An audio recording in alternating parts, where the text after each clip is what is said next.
बहन की शादी को 6 साल हो गए, मैं कभी उनके यहाँ नहीं गया। ईद शब रात अम्मी या अब्बू चले जाते थे। एक दिन मेरी बीवी मुझसे कहने लगी कि आपकी बहन जब भी घर आती है उसके बच्चे घर का हशर नशर कर देते हैं, और आपकी माँ जो हमसे चुप चुपा कर कपड़े, साबुन और कभी कभी को चावल के थैले भी भर के दे देती है। अपनी माँ से कहो ये हमारा घर है, कोई खैरात सेंटर नहीं। मुझे ये सुनकर बहुत गुस्सा आया कि मैं अपने घर का बहुत मुश्किल से गुजारा कर रहा था और मेरी माँ सब कुछ मेरी बहन को दे देती है। बहन एक दिन घर आई हुई थी तो उसके बेटे ने टीवी का रिमोट तोड़ दिया। मैंने माँ से गुस्से से कहा कि माँ, बहन को कहा करो ईद के दिन आया करे, और ये जो आप साबुन, चावल और ये जो चीज़ें देती हो इनको बंद करें।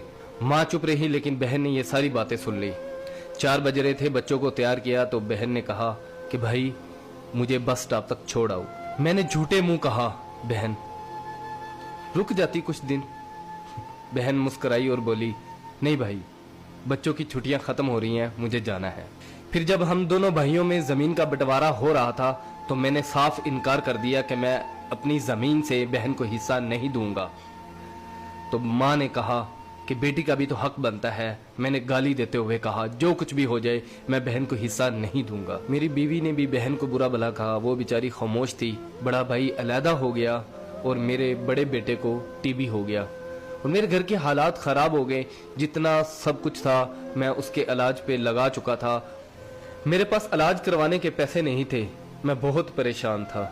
लाखों रुपए लगा चुका था और भूख सर पे थी। परेशानी की हालत में कमरे में बैठा शायद अपने हालात पे रो रहा था। उसी वक्त मेरे घर में वही बहन आई। मैंने गुस्से से बोला ये आगी मनहूस। मैंने बीवी को कहा कुछ तैयार करो बहन के लिए। बीवी मेरे पास आई और कहा कोई जरूरत नहीं गोश्त और बिरयानी बनाने की। फिर 1 घंटे बाद वो मेरे पास आई। भाई परेशान हो। बहन ने मेरे सर पे हाथ फेरा, कहा बड़ी बहन हूँ तुम्हारी, गोद में खेलते रहे हो, अब देखो मुझसे बड़े लगते हो। फिर मेरे करीब हुई और अपने पर्स से कंगन निकाले और मेरे हाथ पे रख दिए और आहिस्ता से बोली पागल तू एवं ही परेशान होता है। बच्चे स्कूल थे, सोचा दौड़ते दौड़ते भाई से मिल आऊं। ये कंगन बेचकर अपना खर्च करो और अपने बच्चे का इलाज करवाओ। शक्ल तो देख जरा तूने क्या हालत बना रखी है। मैं खामोश था, बहन की तरफ देखी जा रहा था। बहन ऐसा से बोली किसी को मत बताना, तुमको मेरी कसम है। मेरे माथे पे बोसा दिया और 1000 रुपया मुझे दिया जो 150 के नोट थे, शायद उसकी जमा पूंजी थी। मेरी जेब में डालकर बोली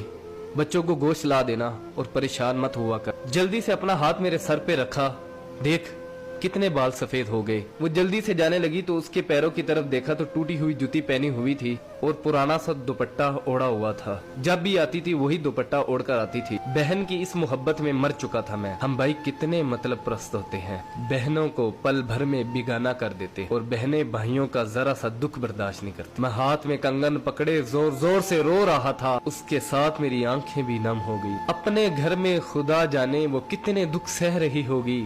कुछ लम्हे के लिए अपनी बहनों के पास बैठकर हालचाल पूछ लिया करो, शायद उनके चेहरों पे कुछ लम्हों के लिए एक सुकून सा आ जाए। बहनें माँ का रूप होती हैं और भाई बाप का रूप होते हैं।